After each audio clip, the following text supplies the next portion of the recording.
Como habíamos anunciado en días anteriores, está ya con nosotros.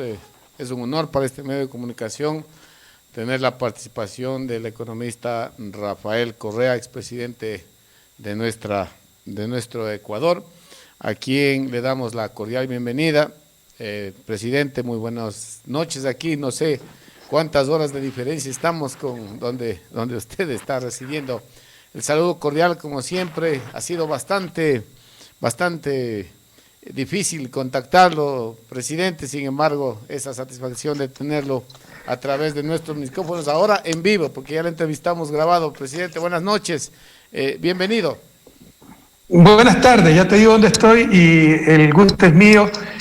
Bueno, estamos realmente desbordados de trabajo, pero siempre una alegría comunicarme con Bolívar, con San Miguel, tierra de maestros, la profesión de profesiones, y ahí está el futuro. Sin educación no tendremos futuro, tenemos que retomar esa educación de calidad. Yo me encuentro en estos momentos en México, hermano, porque me invitó a la Universidad Autónoma de México a dar una maestría en desarrollo. Tengo que dar 4 conferencias, di una ya el 13 de enero, la próxima el 21. Y bueno, como de todo modo hay que tener contacto con los directores de la maestría, con los alumnos. Estoy en México, Ciudad de México, hasta mediados de febrero. Entonces solo tenemos 1 hora de diferencia. Acá es 5:30 de la tarde, allá en Ecuador las 6:30 de la tarde. Un inmenso abrazo a nuestra querida provincia de Bolívar, a la Sierra Central, a la patria entera. Muchas gracias, presidente. Bueno, yo decía, el día de hoy va a trasnochar el presidente, pero no, estamos casi, sí, 1 hora de diferencia. Bueno, vamos a comenzar esta importante entrevista con lo más reciente. No sé si usted está al tanto de la falta de respuesta del CNE a los parlamentarios europeos y a la gente de Puebla, que no responden su solicitud de querer participar como veedores en este proceso. Una cerecita más al pastel, presidente. Sí, no estoy al tanto, ¿no? Pero mientras más observadores mejor, y cuidado, la observación no es el 7 de febrero, la observación es de ahora. Por ejemplo, suprimen mis spots. Que prófugo de la justicia, o sea, ellos son los únicos que se creen sus tonterías de sentencia por influjo psíquico, pero asumiendo que todo eso sea verdad. Me quitaron mis derechos políticos. ¿Es que acaso me quitaron mis derechos humanos? ¿Mis derechos civiles? ¿El derecho a la libertad de expresión? Derecho político es derecho a elegir y ser elegido, pero no solo eso. No me están castigando a mí, están castigando a los que utilizan mi imagen. Y ellos no han hecho absolutamente nada, yo tampoco, pero para impedirme ser candidato me sentenciaron, ¿no? Con la sentencia más ridícula de la historia de la humanidad, que se le va a caer pronto sobre sus cabezas. Pero a los que están castigando son los que utilizan mi imagen. ¿Y dónde dice la ley que no se puede utilizar mi imagen o la imagen de cualquier persona? Lo único que se excluye es la imagen de niños y adolescentes, pero se inventan normas inexistentes para tratar de perjudicarnos. Y por último, el pueblo ecuatoriano es corrupto, los bolivarenses no son corruptos. Entonces, si el pueblo ecuatoriano creyera que yo soy prófugo, sentenciado, ladrón, mejor pues que salgan en la publicidad y nadie va a votar por nosotros. Saben que nadie les cree, están desesperados, ya no pudieron eliminar el binomio y ahora quieren eliminarnos la publicidad, como lo hicieron con la consulta. Y les voy a mandar la publicidad de la consulta. Verá cómo anticipábamos todo lo que iba a pasar y nos suspendieron esa campaña publicitaria.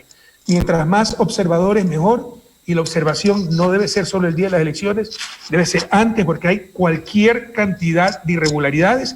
En Manabí están cambiando los centros de donde iban a introducir los datos, ¿no? Están poniendo nuevos locales, entonces crean muchas dudas. Mire la pugna, Tribunal Contencioso Electoral, Consejo Nacional Electoral, una verdadera vergüenza a nivel mundial. Entonces, mientras más rápido y más observadores estén en Ecuador, mejor. Antes, durante el 7 de febrero y después de las elecciones. Bastante complicado, ¿no? Entonces, en otros casos sí se ha permitido, ¿no? Gente que incluso estaba extraditada, que había problemas legales bastante complicados. Pero hoy, ¿a qué aduce esta arremetida del CNE, presidente? Por los spots publicitarios. Ajá. Porque están haciendo lo imposible para perjudicarnos, porque saben que la gente nos quiere, nos apoya, nos recuerda. Les quieren eliminar a Correa. ¿Y sabe cuál era la mejor manera de eliminarnos? Si esa era su obsesión, haciendo un mejor gobierno que el mío. Pero se dedicaron solo a perseguir, a odiar. El odio no construye, destruye. Apoyaron a un traidor, los medios de comunicación hegemónicos, Teleamazonas, Ecuavisa, El Comercio, El Universo.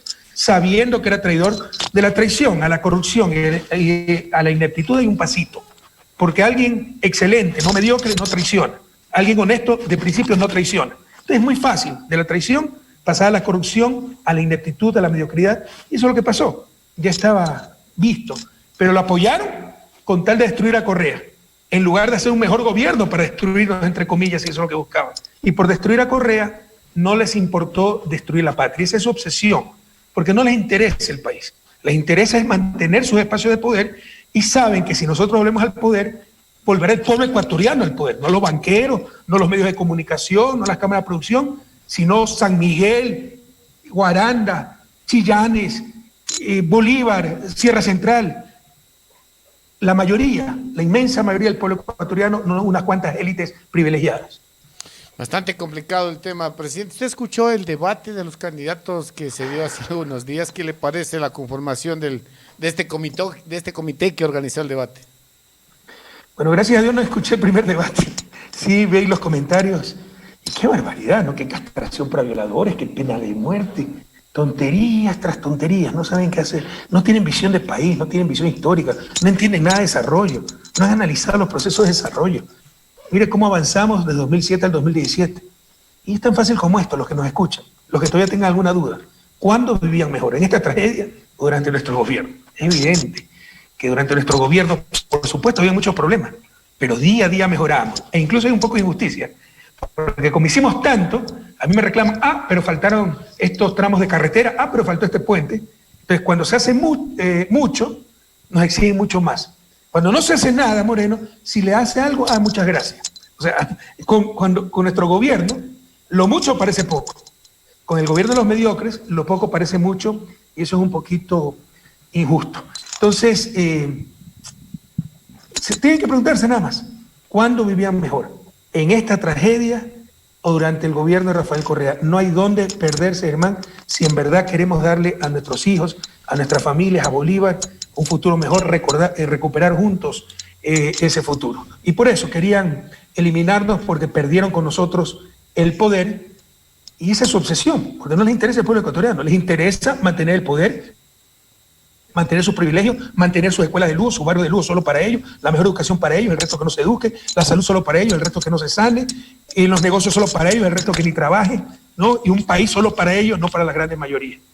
Algo que se ha venido posesionando en varios medios de comunicaciones corporativos es de que, claro, en el tiempo de Correa nos iba bien, es porque había mucha plata, que Correa dispuso de grandes cantidades, se habla incluso del famoso robo, o se apropiaron de $7,000 millones, y claro, hoy no hacen obras porque no hay plata. ¿Cuál es la verdad sobre este tema, expresidente? Bueno, si eso fuera cierto, aunque sea votemos por la buena suerte, porque este inecto incluso trajo mala suerte al país.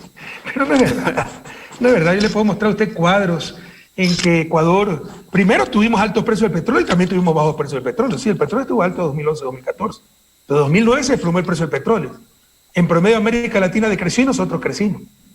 En el 2015 se desplomó el precio del petróleo. En 2016 el petróleo estuvo a menos de $20 el barril. Nos cayó un terremoto. Se apreció históricamente el dólar.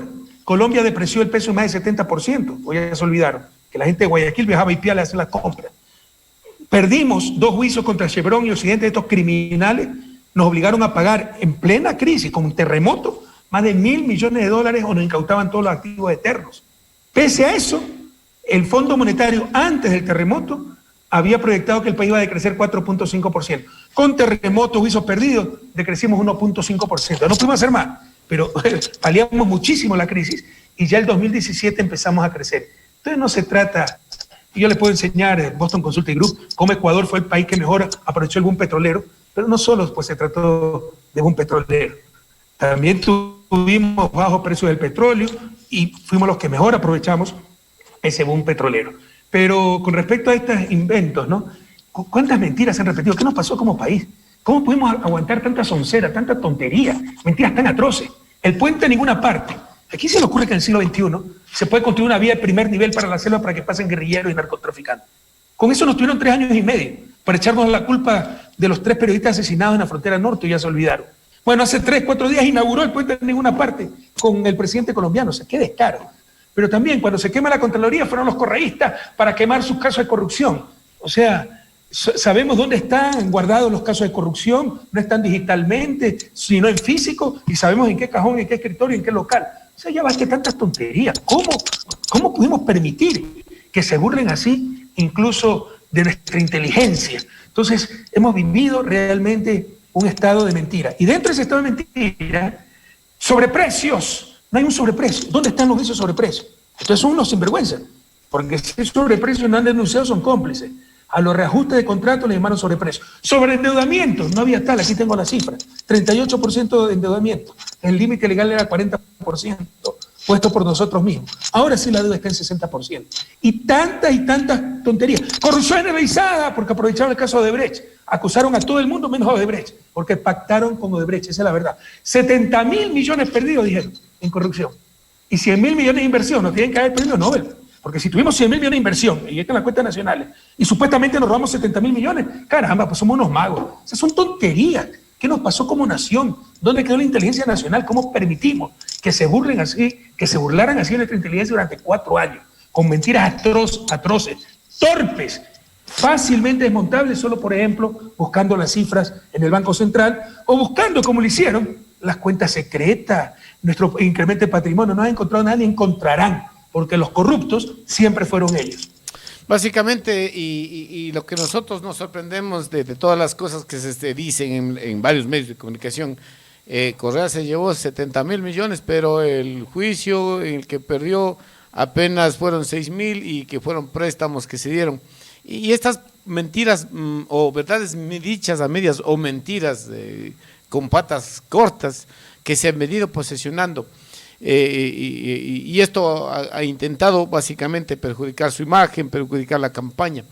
¿Qué hay de verdad sobre el tema del juicio con el cual a usted ya fue condenado y también ya fue ejecutoriado este juicio?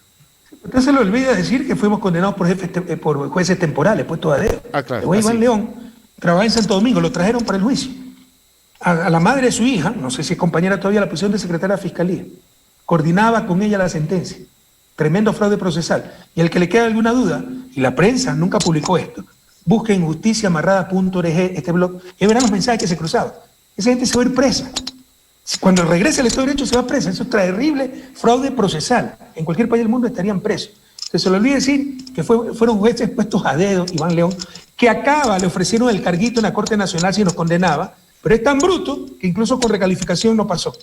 Pero, por otro lado, el juicio del siglo contra un expresidente de un juez puesto a dedo que se quedó en los exámenes para ser juez de la Corte Nacional.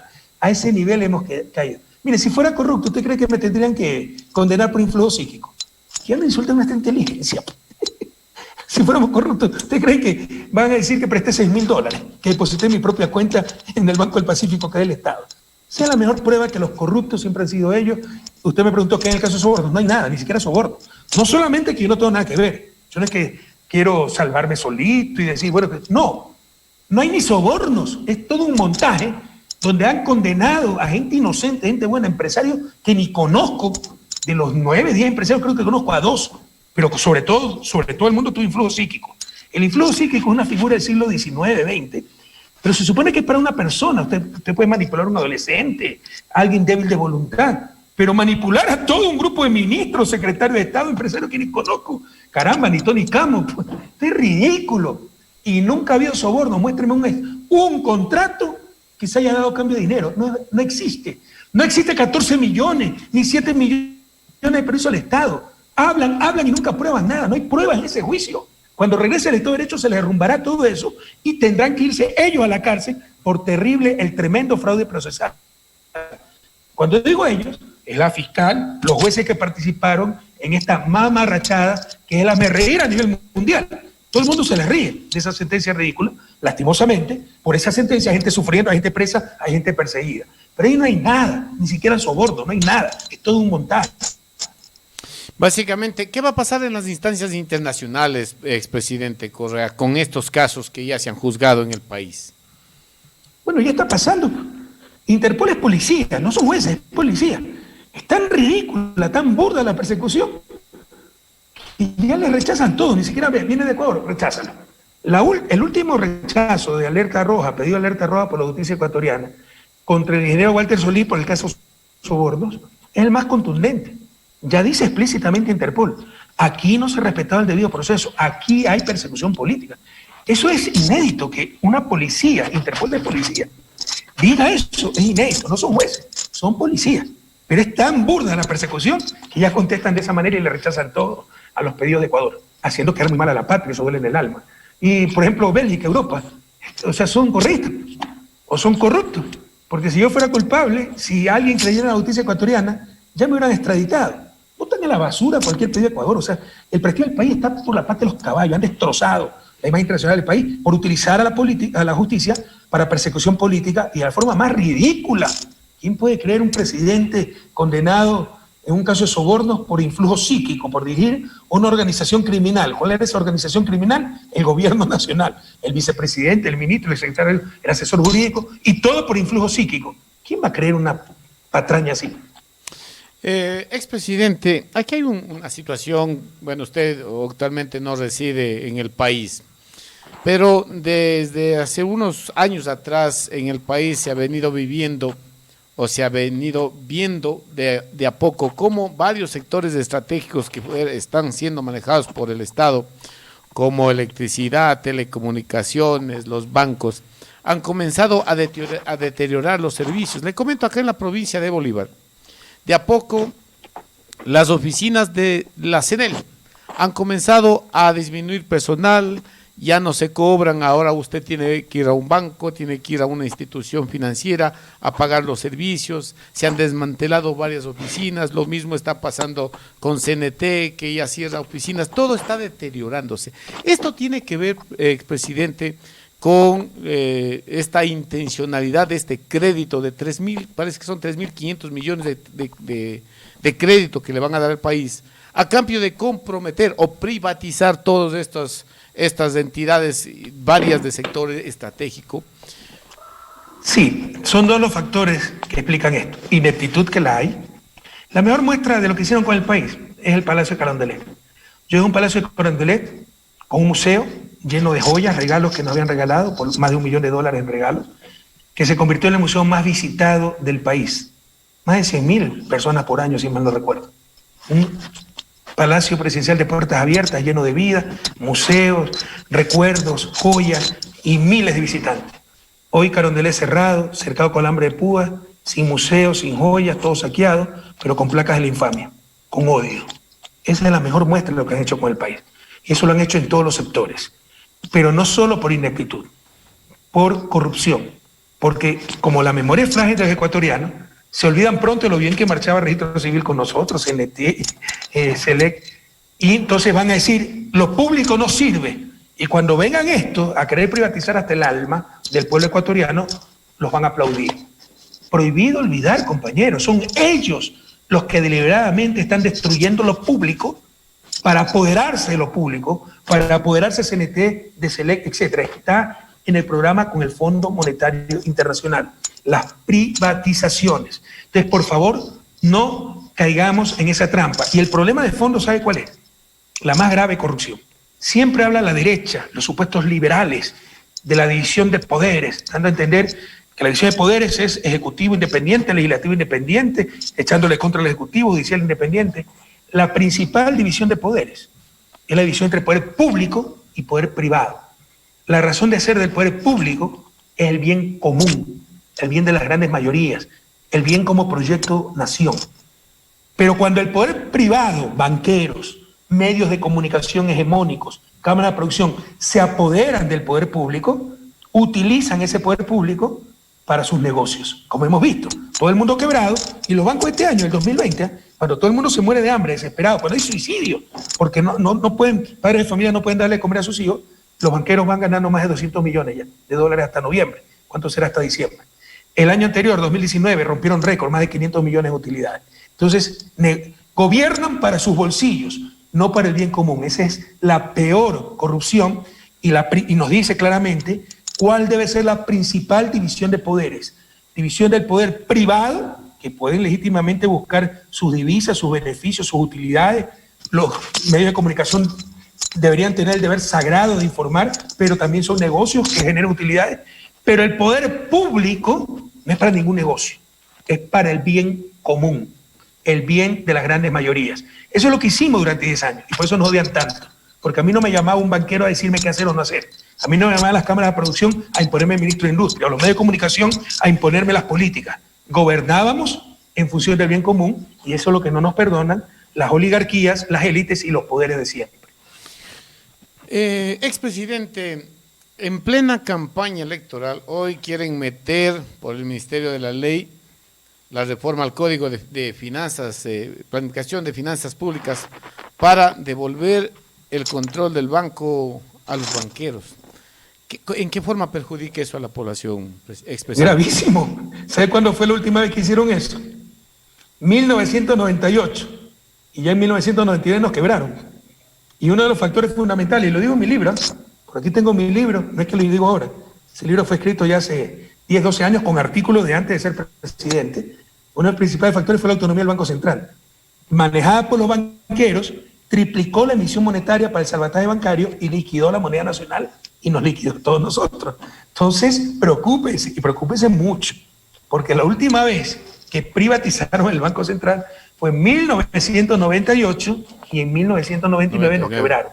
Ahora, también pregúntense, ¿cómo es posible que un gobierno que está de salida, en 3 semanas son las elecciones, en 4 meses le entrega el poder, con 5 o 6% de apoyo popular y credibilidad, se atreva, rompiendo la Constitución, porque es más inconstitucional, de acuerdo con la Constitución, el Banco Central debe coordinar con el Ejecutivo, que es el encargado de la política financiera, monetaria, lo poco que queda, crediticia.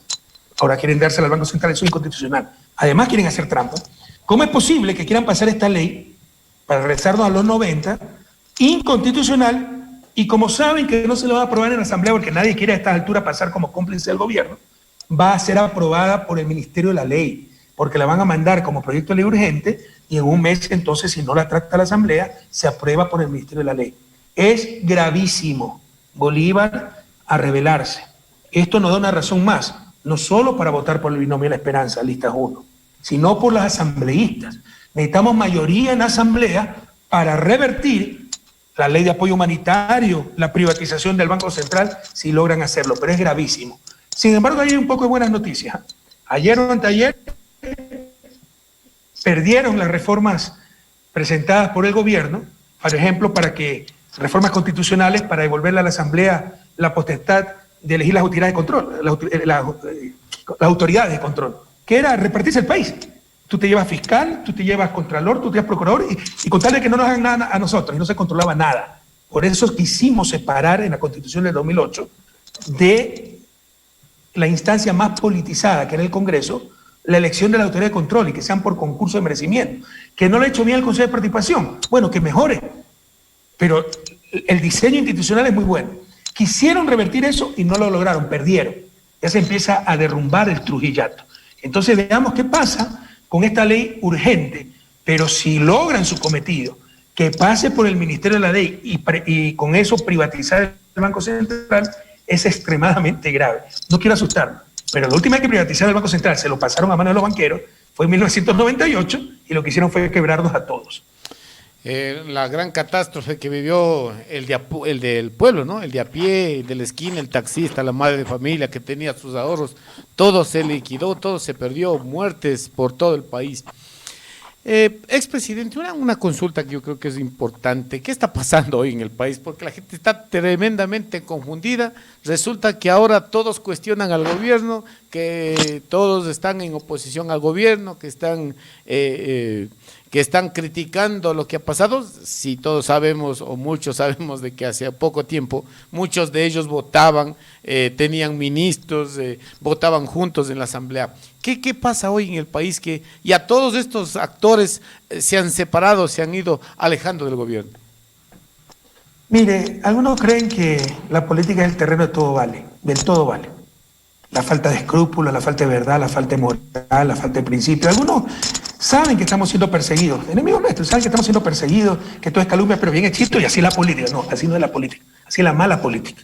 Y por la mala política llevamos 200 años en su desarrollo. Por la política es la trampa, es más sabido. Y somos tan sabidos que Estados Unidos se desarrolló, sí, empezando su vida independiente casi al mismo tiempo que nosotros, habiendo sido colonia, como nosotros. y nosotros seguimos en su desarrollo.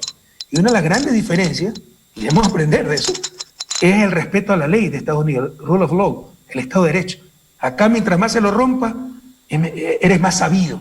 Entonces, mientras más doble moral se tenga, más hipocresía, eres más sabido. Otro pilar del éxito de Estados Unidos como país desarrollado es el amor por la verdad. Aquí sí se miente, no eres un mentiroso, eres sabido. ¿Cuántos años le toleraron las mentiras a Moreno? Ya le di algunos ejemplos de las mentiras, ¿no? El puente a ningún lado, la quema de Contraloría, el sobreendeudamiento, los sobreprecios. Pero son sabidos, no es que son mentirosos. Y somos tan sabidos que seguimos estando en su desarrollo. Ya basta. Donde más deben primar los principios, la verdad, la honestidad, la coherencia en la política. Todos fueron cómplices de Moreno por destruir a Correa, sabiendo que era un inútil y un corrupto, porque pronto se evidenció aquello, pero les importó más destruir a Correa para tener sus espacios de poder, porque querían que si yo estaba en la escena política nunca iban a ganar nada, que sacar adelante el país. Por un instante, imagínense, toda la energía que han gastado en tratar de destruirnos, toda la energía que nosotros hemos tenido que gastar para que no nos destruyan. Yo llevo 2 años prácticamente trabajando, gracias a Dios trabajo no me ha faltado, pero solo para pagar abogados. Si esa energía la hubiéramos encauzado para trabajar por el país, ¿cómo sería distinta la situación? Esto debe acabar. A castigar en las urnas, queridos bolivarenses, a esos hipócritas que apoyaron a Moreno en todo y ahora huyen de él como del coronavirus. Basta esa hipocresía. Lazo cogobernó con Moreno, Nebot cogobernó con Moreno, Pachacuti cogobernó con Moreno. Vean las votaciones en asamblea, vean hasta el 2019 cuando Humberto Cholango era ministro, expresidente de la CONAIE, era ministro del agua, cogobernó con Moreno. Vienen las elecciones, ya Moreno es la peste. No, basta esa hipocresía, asuman su responsabilidad. Y la mejor manera de saber quién apoyó a Moreno es el 7 veces sí. Porque un ciudadano puede confundirse con la manipulación de cierta prensa. Pero un político con experiencia, era evidente que con el 7 veces sí era un golpe de Estado para repartirse la patria. Se lo dijimos, se lo anticipamos, no nos equivocamos lastimosamente. Entonces, los que apoyaron el 7 veces sí son los tramposos, eso era absolutamente inconstitucional. La pregunta 2 era retroactiva, la pregunta 1 engañosa, la pregunta 3 era un golpe de Estado para poner a Trujillo, que se declaró emperador y en vez de mandarlo a manicomio lo aplaudieron, destituyó Corte Constitucional, repartió el país. Sabían lo que hacían. De la mejor manera, queridos bolivarenses, queridos ecuatorianos, de saber quiénes son los hipócritas que ahora se quieren apartar del gobierno, pero apoyaron al gobierno sabiendo lo que hacían, son aquellos que apoyaron el 7 veces sí. A esa gente, a castigarle en las urnas. De esta amplia gama de candidatos, ¿quiénes representan el continuismo, expresidente? Todo menos nosotros. Nadie quiere romper con el modelo neoliberal. Son todos contra nosotros. Nosotros somos la mayoría, felizmente. Sino que es todo un movimiento político, ¿no? Único, Revolución Ciudadana. El resto son fracciones, que creo que Social Cristiano, que Pachacuti, que MPD, que es el partido más conservador, dicho sea de paso, se opone a cualquier cambio, que suma y tanta, hay 17, 16 binomios. Imagínense esa dispersión. Pero el único cambio, lo único que representa el cambio, ¿no? Somos nosotros. El cambio para mejor. Retomar esas políticas que tanto bienestar nos dieron de 2007 a 2017, porque tenga alguna duda, ¿acaso no vivía mejor en esa época? Antes de mi gobierno, Bolívar solo tenía doble riego, no conocía el asfalto, no tenía carretera asfaltada, solo tenía doble riego. Esa era la realidad. Entonces, ¿o cuándo vivían mejor? ¿Durante el 2007-2017 o ahora? Entonces, vamos a retomar esa política y mucho mejor, porque tenemos más experiencia, hay más equipo de gente, tenemos gente joven con nuevas ideas. Entonces, los únicos que representamos el cambio somos nosotros, los únicos que representamos lo nuevo, ese nuevo país, nos han llevado al viejo país. Con dolor tengo que decirte, tú lo recordarás, muchos lo recuerdan de los que nos escuchan y ven, que Ecuador, sin la Revolución Ciudadana, volvió a ser el país de antes de la Revolución Ciudadana. Porque acuérdate que antes de nuestro gobierno se repartían las telefónicas, las aduanas, migración, para comprar votos en la asamblea. Es con nosotros que se acaba todo eso. Antes de nuestro gobierno los tramitadores del registro civil ahora han vuelto. Es con nosotros que se acabaron. La venta de cupos en las escuelas, la falta de medicina en los hospitales. Entonces, lastimosamente, sin la Revolución Ciudadana, Ecuador volvió a ser el país de antes de la Revolución Ciudadana. Recuperemos ese nuevo país y hagámoslo mucho mejor y lo podemos lograr. Expresidente, ¿qué hay en esta campaña se adjudica a Arauz que está proponiendo la desdolarización del país. ¿Qué hay verdad sobre este tema? Bueno, lo hemos desmentido 1000 veces, pero por otro lado es una buena noticia, porque es una medida desesperada de esta gente. O sea, cuando no tienes argumentos, cuando no tienes razón, tienes que mentir. Y como mintieron en el 2006, acuérdense que contra mí también dijeron que iba a desdolarizar. 2009 dijeron que iba a desdolarizar. 2013 dijeron que iba a desdolarizar. 2017 dijeron que íbamos a desdolarizar. Siempre perdieron. Nadie les creyó. Esto es una buena noticia porque nadie les cree. Sin embargo, demuestra el nivel de irresponsabilidad y cómo le falta argumento. Porque no es cierto. Los que van a dolarizar son ellos, si siguen sacando capitales. Porque es tan sencillo como esto. Para sostener la dolarización tenemos que tener dólares dentro de la economía, no fuera de la economía. No solo aquello, otra reflexión fundamental, contundente. ¿Quiénes ganan con una dolarización? Los que tienen su plata afuera. ¿Quiénes son los que tienen la plata afuera? En paraísos fiscales, positanos o empresas offshore. Lazo, Nebot, nosotros no lo tenemos. Los bolivarenses que me escuchan no lo tenemos. Nosotros somos gente de clase media, como la gran mayoría que nos escucha. Nosotros no tenemos cuentas en offshore, plata afuera, todas esas cosas. Son ellos. Entonces, si hay una desdolarización, ellos son los que se van a beneficiar. Son ellos los que tienen los incentivos para desdolarizar. Nosotros tenemos los incentivos para mantener la dolarización porque significa estabilidad, bienestar para el pueblo ecuatoriano. Les han mentido con eso hace 14 años. Ya no les crean nunca más. ¿Qué va a pasar de hoy en adelante? Y si Arauz es el próximo presidente, ¿cómo vamos a lograr salir los ecuatorianos de este gran cráter que por las medidas fallidas, equívocas, no sé, malintencionadas de este gobierno y de sus cómplices en el contexto nacional? ¿Cuál es la propuesta de la Revolución Ciudadana de Rafael Correa, de Arauz, para tratar de salir de esta lamentable situación en que nos encontramos? Si bien es cierto, el mundo está mal, el mundo tiene complicaciones, pero el Ecuador está todo esto multiplicado por 10, no sé si por más. Usted lo ha dicho, no podemos soslayar que hay una pandemia. Pero el Ecuador es una tragedia por negligencia criminal. Somos los países con más muertos por habitante del mundo. Y no vayan a creer las cifras que nos da el gobierno de 14.000 muertos. Es tan fácil como esto. Miren el registro civil, las defunciones de 2017, 2018, 2019, comparen con las defunciones de 2020. Y hay 38.000 defunciones en exceso. Esos son los muertos por la pandemia. Y es la mayor cantidad de muertos por habitantes del mundo junto con Perú, ¿no? Ecuador es de los países que menos recursos asignó para paliar la crisis económica, que ya venía desde antes de la pandemia. Entonces no podemos soslayar que hay una pandemia, pero en Ecuador ha habido negligencia criminal para manejar la crisis sanitaria y la crisis económica. Y no podemos tampoco subestimar la crisis económica. De mí siempre esperen optimismo, siempre esperen soluciones, pero también siempre esperen la verdad y realismo. Es la peor crisis de la historia del país. En el 99 hemos conversado de esa crisis con la incautación de depósitos, centenas de miles de ecuatorianos migrando y todo aquello, decrecimos 5.4%. Ahora vamos a decrecer del 9 al 11%, eso es el doble. El doble. El próximo gobierno va a encontrar, no un país, va a encontrar ruinas. Y este tipo es tan descarado que ayer ha dicho que va a dejar la mesa servida. La mesa servida al Fondo Monetario. Qué sinvergüenza, ya te enfermas. En su beneficio, el tipo está desequilibrado. Alguien normal no puede ser tan cínico, tan sinvergüenza, no puede ser tan ridículo, tan torpe. Pero en todo caso, el que les diga que va a salir de esta crisis en los primeros 100 minutos, en 2 horas, le están mintiendo. Ya no caigamos en esas trampas. Nosotros calculamos que haciendo lo correcto superaremos en 2 años la crisis. ¿Qué significa superar en 2 años la crisis? Volver a los niveles de producto por habitante, ingreso por habitante, precrisis. Eso significa crecer 6-7% anual, 2 años. 2021-2022, el Banco Mundial está calculando que vamos a crecer 3% con las medidas que estamos tomando. Se necesita crecer mucho más rápido, porque al 3%, si es que crecemos a eso, ¿no?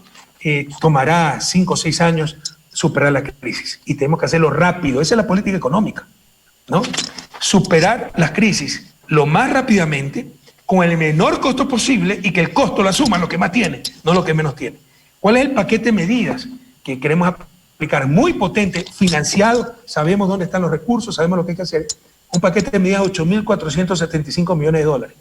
Por si acaso, Trump acaba de anunciar un paquete de medidas de 900 mil millones de dólares para recuperar la economía estadounidense. Pero si tú anuncias 8.475, ¿de acuerdo? Demagogo, populista. Lo más conocido de ese paquete, si quieren me refiero al resto, si tenemos tiempo, son $1.000 para 1 millón de familias. Eso se llama bono de emergencia. Ah, pero demagogia. Sí, ya se ha hecho antes, pero para los ricos. En el 84, ¿no? Hubo la crisis de la deuda en 83, 82. 84, el sector privado endeudado en dólares con el extranjero. ¿Qué pobre se endeuda con el extranjero? ¿Qué clase media se endeuda con el extranjero? Eran las oligarquías, los supuestos empresarios, pero era para traerse el Mercedes-Benz de última gama. Bueno, dijeron al gobierno Osvaldo Hurtado y al presidente de Junta Monetaria, el banquero Abelardo Pachano, que todavía por ahí anda dando cátedras de economía y buenas costumbres. Miren, señores, que el gobierno, que todos los ecuatorianos le paguen a los acreedores extranjeros, a nuestros acreedores, y nosotros le pagamos al Estado en sucres que se evaluaban, tramposos. Eso significó 1.300 millones de subsidios, no para los más pobres, para los más ricos, en una economía de 17.000 millones de dólares. Pero ahí está bien, porque era para ellos, para la gallada, para la argolla. 1999, nos quiebran los banqueros, los mismos de siempre. 8.000 millones de dólares de salvataje bancario, de diferentes fuentes, entre ellas todos ustedes, todos los que me están escuchando. La gente que a esa edad, a ese momento ya tenía mayoría de edad, tenía sus ahorritos, nos congelan los ahorros, pero a 10.000 sucres dólares. Si usted tenía 1 millón de sucres, Germán, y los que me escuchan, los compañeros de San Miguel, de San José de Chimbo, y tantos otros compañeros, ¿no? De Guaranda, de Chillanes, de Chandía, los que me escuchan. Si ustedes tenían 1 millón de sucres en el banco a 10.000 sucres dólares, son 100 dólares que tenían. Les congelan su depósito, su plata. Los neoliberales, que cuando ganaban solitos, cuando pierden, perdemos todo menos a ellos, les incautan propiedad privada, sus depósitos, los que dizque defensores de la propiedad privada, se lo devuelven un año después en dólares para 25.000 sucres dólares. Le devolvieron, Germán, solo 40 dólares. Tenían 100 dólares, le devolvieron 40 dólares. Le robaron 60 dólares, 60% de sus ahorros para financiar a los banqueros. Ese salvataje a los banqueros nos costó 8.000 millones de dólares en una economía de 30.000 millones, más del 25% del Producto Interno Bruto, de la producción nacional. Ahora que queremos dar 1.000 dólares a 1 millón de familias, bono de emergencia, como lo está haciendo Estados Unidos, lo está haciendo Argentina, como lo está haciendo Europa, como lo está haciendo Canadá, mundo desarrollado, subdesarrollado, como lo recomienda el Banco Mundial, las Naciones Unidas, ahora sí somos demagogos, ahora sí es populismo. Y ese pobre no consume en Miami, esos 1.000 millones en una economía de 100.000 millones, es 1% nada más. Fíjate cuánto fue el salvataje bancario y cuánto fue la securitización. Pero era para los ricos. Ahora que es para los pobres sí es demagogia, cuando es 1% de la economía, del PIB, del Producto Nacional, de la producción nacional. Pero además, no es para los pobres, es para todos la ayuda. Porque los pobres no consumen en Miami, pues esa plata no se va. Consumen en el país. Y con eso el pobre va a pagar pues lo que fió en la tienda por los 3 meses, 4 meses que ha estado sin empleo. Y con eso el tendero va a poder pagar el alquiler, pues, que no lo pagaba hace 3, 4 meses porque no tenía a quien venderle. Y con esa platita el dueño de la casa ya va a poder de nuevo invitar a su esposa, el dueño de la casa que tal vez ya es clase media alta, va a poder invitar a su esposa a un restaurante porque ya tiene platita. Y el dueño del restaurante con ese ingreso ya va a poder recontratar a los 2 meseros que tuvo que despedir durante la pandemia. Y esos 2 meseros ya van a recibir un sueldito. Y con ese sueldito van a poder pagar lo que fiaron en la tienda, el tendero va a poder pagar el alquiler, el dueño de la casa va a poder invitar a su esposa al restaurante, el dueño del restaurante va a poder recontratar más gente y así circula la plata dentro de la economía y ayudando a los más pobres, ayudamos a todos, a la clase media, a los hogares, a los empresarios. Eso es lo que vamos a hacer, pero además de esos 1.000 millones en bonos emergentes, tenemos 3.000 millones para banca y cooperativas para dar crédito, pero no a los grandes, a los pequeños, a los agricultores, a la artesanía, a la microempresa, a la pequeña empresa. Tenemos 3.000 millones para los gobiernos locales, que son grandes generadores de mano de obra, de empleo, por medio de la obra pública, asfaltado, alcantarillado, adoquines, etcétera. Tenemos 1.000 millones para copago, esto es muy importante, esto se está haciendo en muchos lados, Argentina, por ejemplo, que es copago de la plantilla de trabajadores, porque usted no le puede exigir al dueño de un restaurante, por humano que sea, por buen empresario que sea, si lleva 6 meses cerrado, siga pagándole a sus 4 trabajadores. Tenía que intervenir el Estado, como se hizo en otros países, protegiendo el empleo. Pero aquí este gobierno miserable fueron los primeros en despedir gente en tremenda crisis, de la forma más perversa. Entonces hay que recontratar a esa gente, pero para eso tiene que intervenir el Estado. Entonces esos 1.000 millones servirán para un copago de la planilla de trabajadores, es decir, si son 4, pagamos a 2 o pagan el 50% del salario de los 4 para que puedan seguir trabajando durante un tiempo hasta que se recupere la economía. Y finalmente hay 475 millones de dólares para recontratar servidores públicos criminalmente despedidos durante la pandemia, pero cuando uno escucha servidores públicos, tal es la propaganda que se imagina al gordo perezoso en un escritorio limándose las uñas. No, el servidor público es ese maestro al que no renovaron el contrato. Es ese médico al que despidieron en plena pandemia. A toda esa gente hay que recontratar porque se la necesita urgentemente para el progreso del país. Ese es el paquete, 8.475 millones de dólares para reactivar la economía. ¿De dónde sale esa plata, expresidente? Esperaba esa pregunta. 8.475 millones, ¿eh?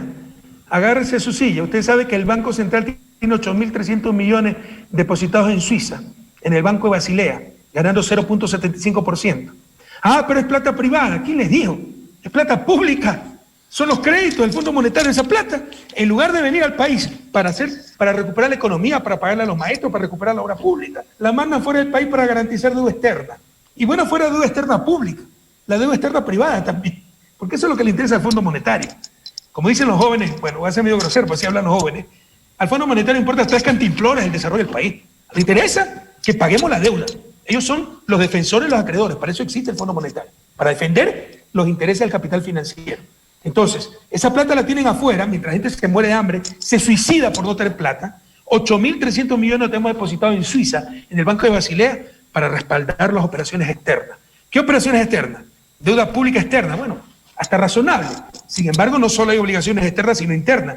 ¿Por qué atrasar salario, pero sí garantizar pago de deuda? ¿Por qué no garantizamos pago de salario?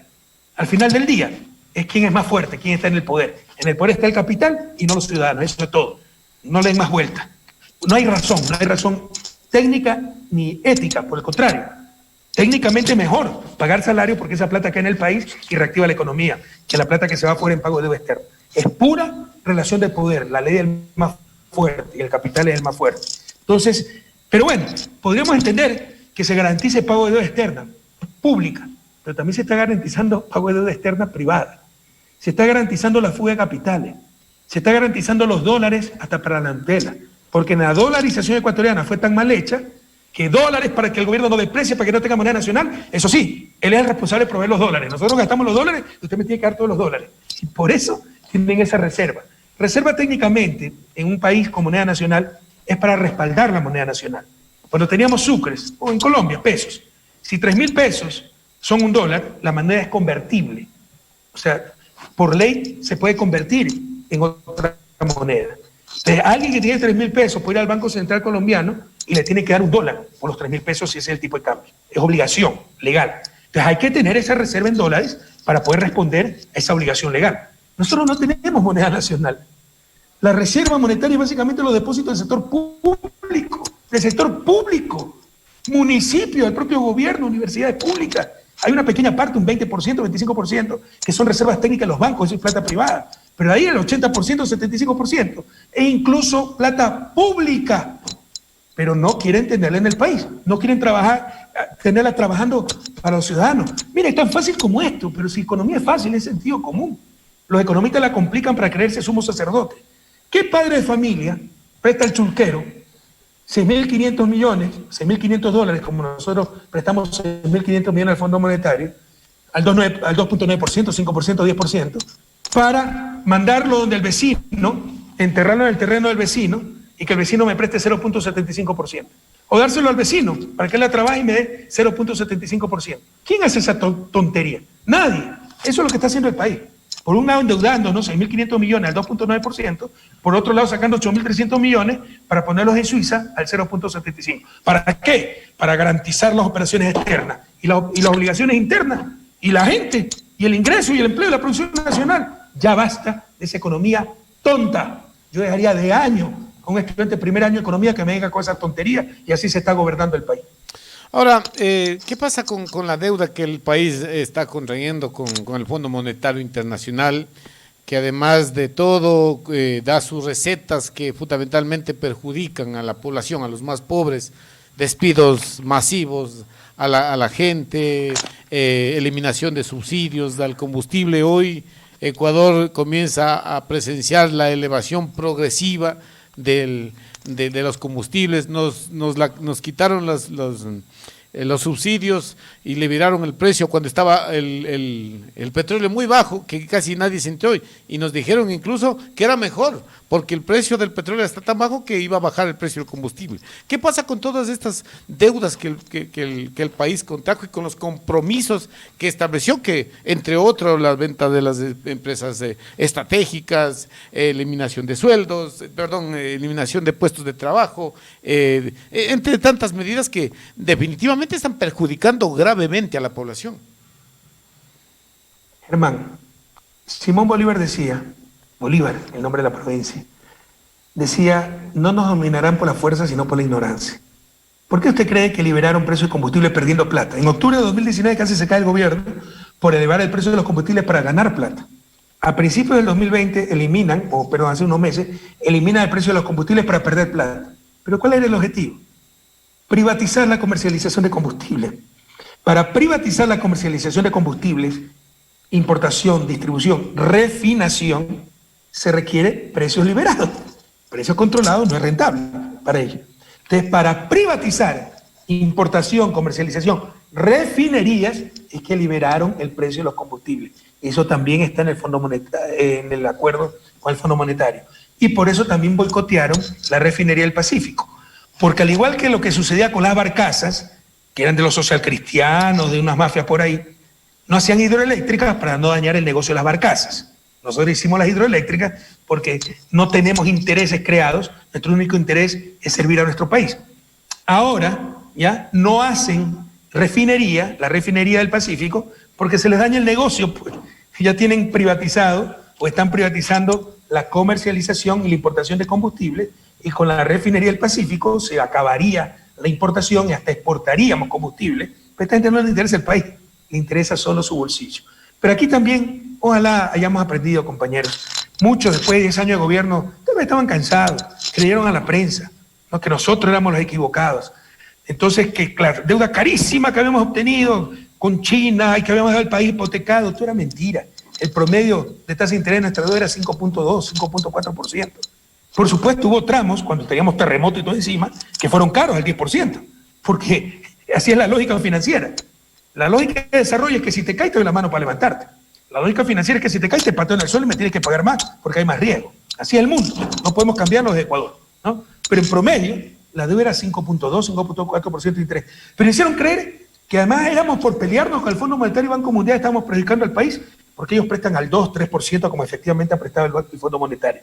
Ya nos dimos cuenta que son los créditos más caros. Porque si me prestan al 2.9%, muchas gracias, Fondo Monetario. Pero no es solo eso.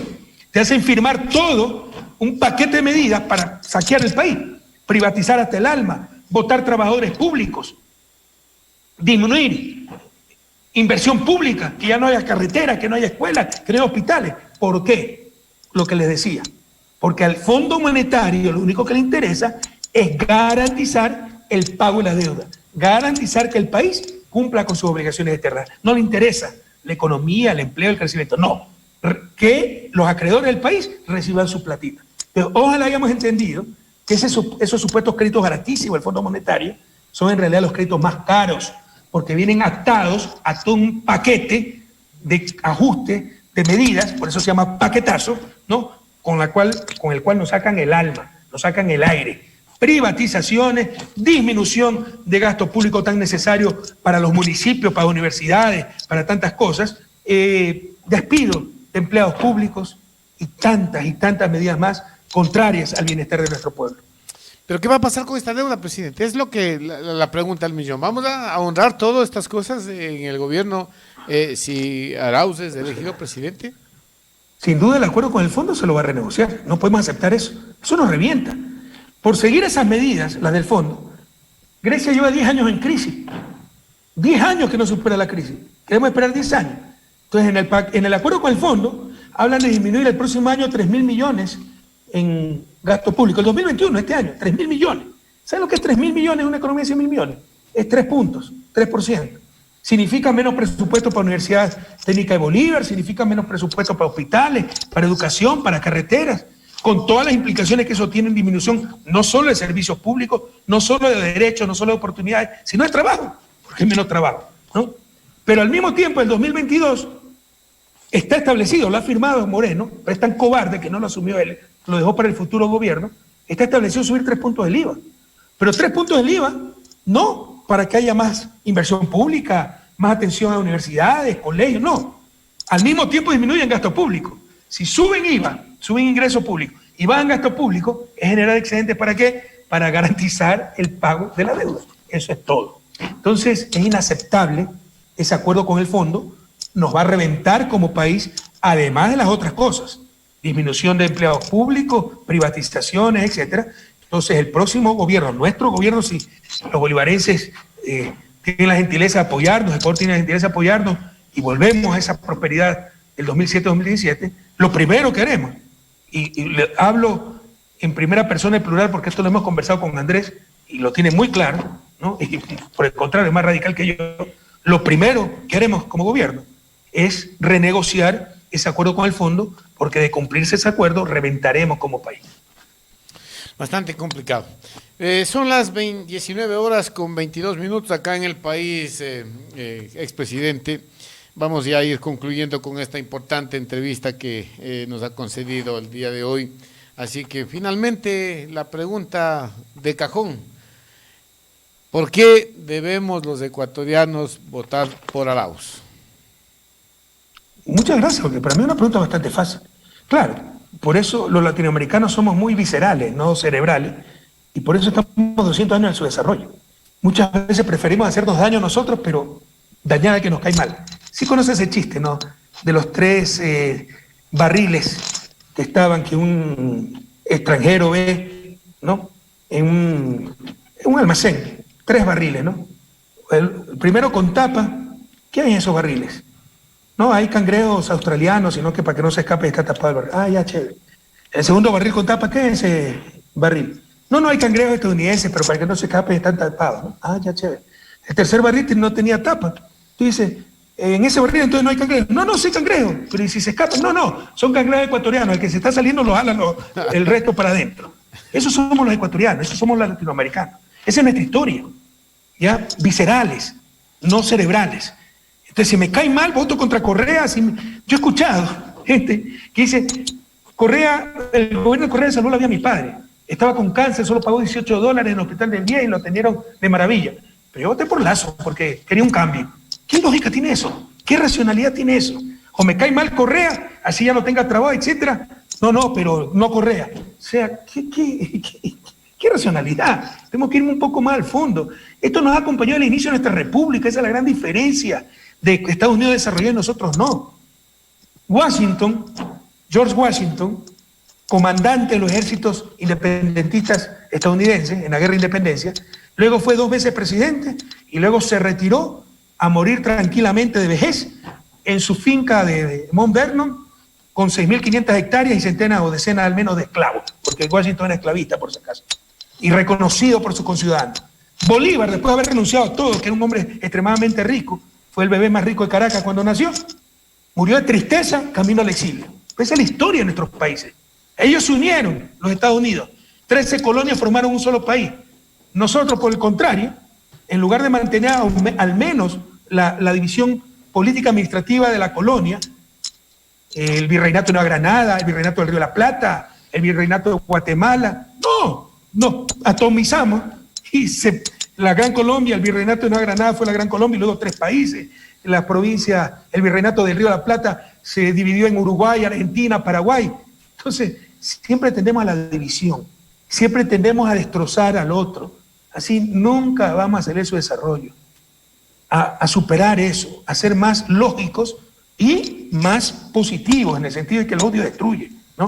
Esta gente por su odio se destruyeron ellos mismos, pero ya son tan fanáticos, me refiero a Moreno, al Torerito, a María Paula Romo, a los propios politiqueros que lo apoyaron, por su odio ya no buscaron ni siquiera el buen vivir de ellos, sino el mal vivir de aquellos que odian. Y el odio no construye, solo destruye. A no odiar. A los anticorristas que me odian, no sé por qué, pero eso no nos lleva a ningún lado. Solo pregúntense cuándo vivían mejor ustedes, su familia, sus hijos. Ahora en esta tragedia, durante nuestro gobierno. Créame, Germán, créame, bolivarenses, que la próxima elección no es correísmo anticorreísmo, no es izquierda-derecha, es amarillo, azul y rojo. La situación es extremadamente grave. Si no hacemos las cosas bien, podemos colapsar definitivamente. A retomar esas políticas que tanto bienestar nos dieron, a votar por gente experta en economía, a votar por gente que tenga la seguridad que va a gobernar para el bien común, no para unos cuantos banqueros, no para el Fondo Monetario, no para las cámaras de producción.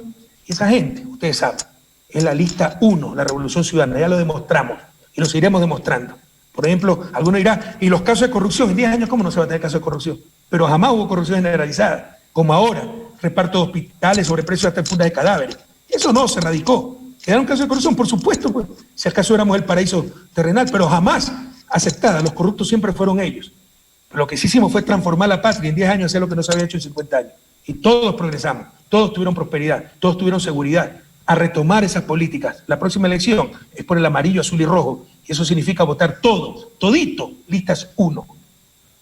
Así es, expresidente. Finalmente, ya para cerrar yo creo que usted, a propósito de toda esa gente que ha resistido en el país, en la provincia de Bolívar, la gente de Revolución Ciudadana que ha confiado y que siempre ha estado apoyando este proyecto. Y envíeles, por favor, expresidente, un saludo a toda esta gente que ha sido becada, insultada, que ha sido maltratada en todo el país y acá en la provincia de Bolívar, y que siguen resistiendo y siguen trabajando por este proyecto. En Bolívar fuimos muy golpeados, porque además de que siempre ha habido una resistencia muy feroz de ciertos sectores, MPD, Pachacuti, que se ha convertido en el MPD con puncho, violento, agresivo, mentiroso.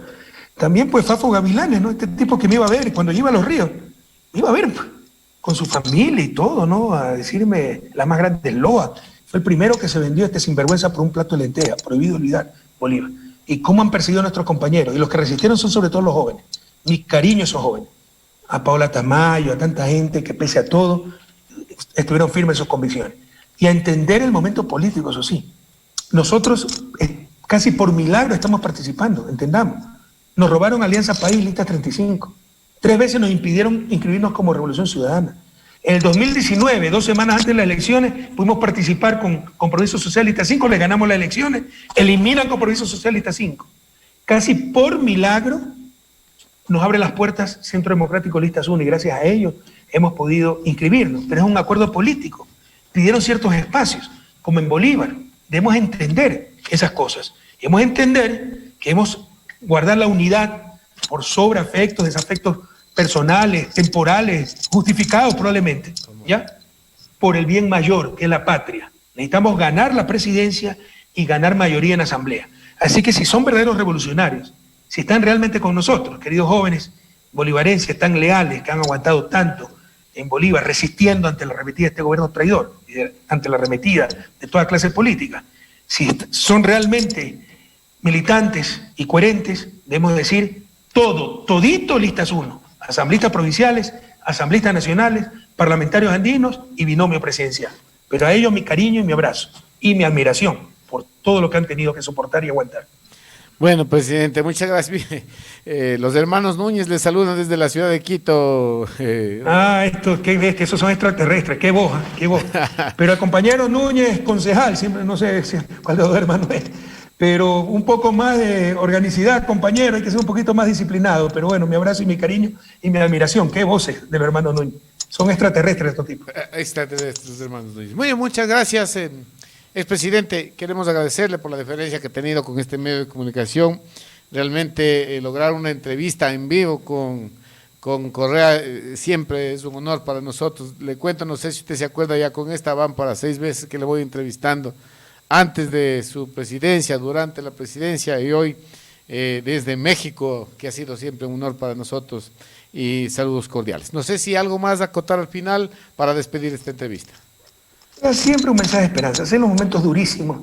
Mi abrazo solidario a las familias que han perdido un miembro de la familia, padre, madre. Esto ha sido muy doloroso. Es la crisis más fuerte de la historia del país. 2020 fue un año triste, duro, extraño. Pero ánimo, hay luz al final del túnel. Yo soy, como le decía, un optimista enfermizo y espero que eso sí sea contagioso. Juntos, ya recuperamos la patria del 2007. Es fácil olvidarse, ¿no? Fácil olvidarse que yo encontré tanta corrupción en Petroecuador que tuve que declarar emergencia y meter a la Marina de Guerra en Petroecuador. Ya se olvidaron de eso. Se olvidaron lo que era Pacifitel, se olvidaron lo que eran las aduanas. Y cuando tenemos memoria frágil, nos dominan, porque volvemos a repetir el pasado, a no olvidar el pasado. Recuerden que transformamos el país, por supuesto, no pudimos, hicimos mucho, no hicimos todo, pero ahora cuánta destrucción y cuánto retroceso, pero no perder la fe. Mi mensaje final, de optimismo, de esperanza. Juntos ya una vez recuperamos la patria, juntos lo volveremos a hacer. Adelante, Bolívar querido, haciendo honor al nombre del Libertador. Un inmenso abrazo. Muchas gracias al economista Rafael Correa, quien ha estado con nosotros alrededor de